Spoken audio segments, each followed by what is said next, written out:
ومكروا ومكر الله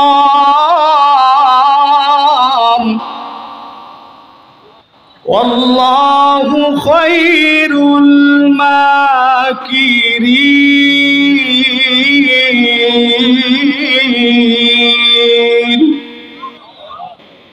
أم نبرموا أمرا فإنا مبرمون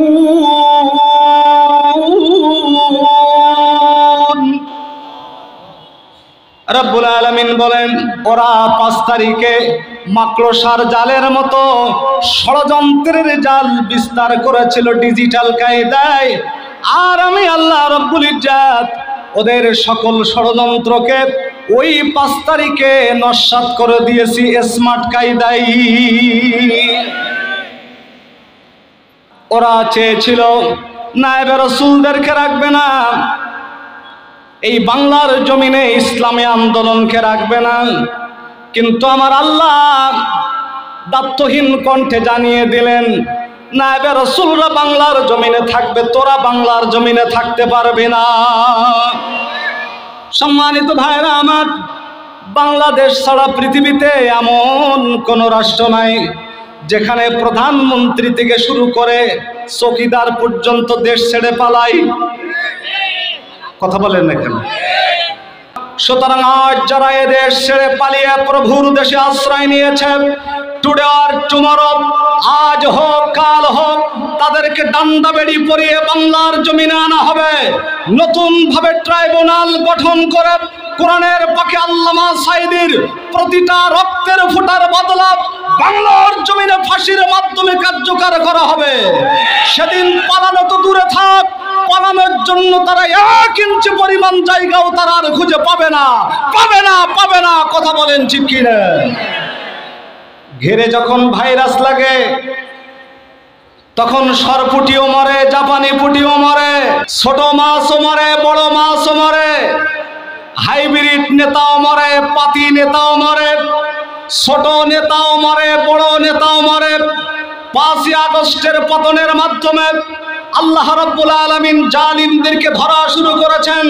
সুতরাং ছোট জালিম, বড় জালিম, কোন জালিম আল্লাহর গ্রেফতারের হাত থেকে রেহাই পাবে না, পাবে না, পাবে না। কথা বলেন ঠিক কি না? আল্লাহ রাব্বুল আলামিন বলেন ওয়াল্লাযীনা জাহাদু ফীনা লানাহদিয়ান্নাহুম সুবুলানা। রব্বুল আলামিন বলেন আমি যে কোরআন নাজিল করেছি, এই কোরআন যারা কায়েম করার চেষ্টা করবে, আমি আল্লাহ রব্বুল আলামিন বলছি বারাকাতিম মিনাস সামাই